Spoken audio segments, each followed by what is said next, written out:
Today we'll be going over the use of Protoss Pheonixes in a 2v2 game.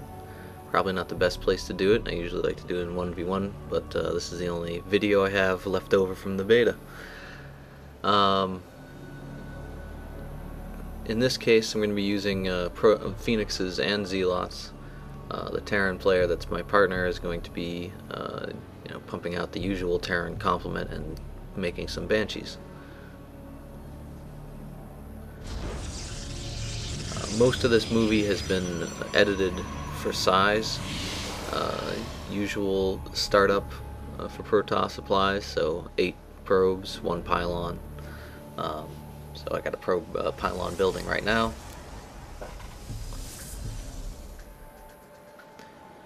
But this isn't about the standard startup, so in just a few minutes we're going to fast forward to the actual fighting, because that's what I'd like to get over. I'd only mostly recently started to use Pheonixes because I've seen them used against me to great effect, so I wanted to give it a try myself. Typically it seems like they're good against Zerg players and Terran players. Sorry, not Zerg players, Protoss players and Terran players, because their units are typically more expensive and there's not so many of them. Pheonixes really are really useful in scenarios where there's not a lot of units, but they're powerful units. They easily get overwhelmed though, so against Zerg they're not quite as useful in my opinion.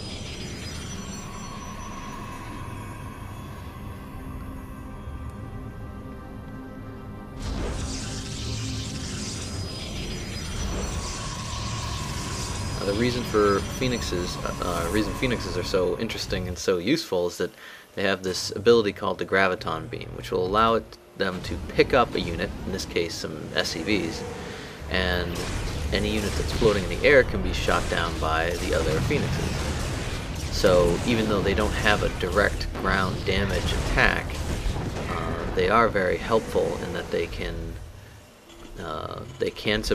give a little bit of anti-air damage, and also they are very good at they can pick up a couple units from the ground, render them useless, and also kill them when they're floating up there.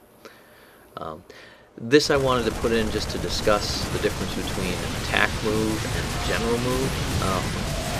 As you can see, one of the enemy Terrans tried to run through my allied base, and he must have used the hard move, or the just move command. So that would be the right click when you have a group. When you do that, units won't actually attack anything that's in their way. So typically it's a better idea to use attack move, which is when you have a group, you press the A button for attack, and then you left click where the general area you want them to go. There's some situations where attack move isn't worthwhile, but as a general moving strategy, don't use just the physical move, because you can walk into a bunch of damage and not do any damage of your own. This was blind luck. I just so happened to see the command center was lifted, so my Pheonixes started to go after them, and we realized, oh, I can just put the command center down. But now here's my small army of Zealots that will take care of it. That's on the ground.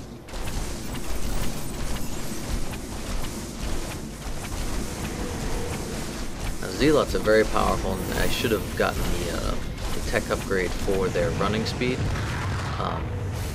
But for instance here, they have a lot of units that would have been a big problem for my Zealots, but because I can go in here with the Pheonixes and take out the tank, the siege tank, for instance.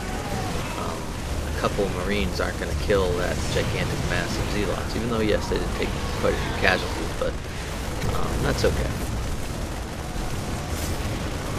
Like I said, this is the first time I've used them, so I'm just experimenting. But I think it's a good display of how they can be useful. I mean, tanks, even in siege mode, can be picked up.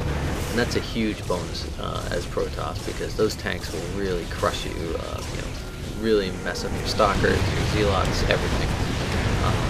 And your Phoenixes are actually pretty strong. I mean, they're not that easily killed, so you can, you know, you can actually put them over other damage units to get to the unit you want to use the Graviton Beam in. Here's a relatively bigger fight. So as you see, I kill all the anti-air, and then I just use the Phoenixes to pick up some of the tanks, for instance, because they're a higher damage unit, and the Zealots can just clean up in the confusion.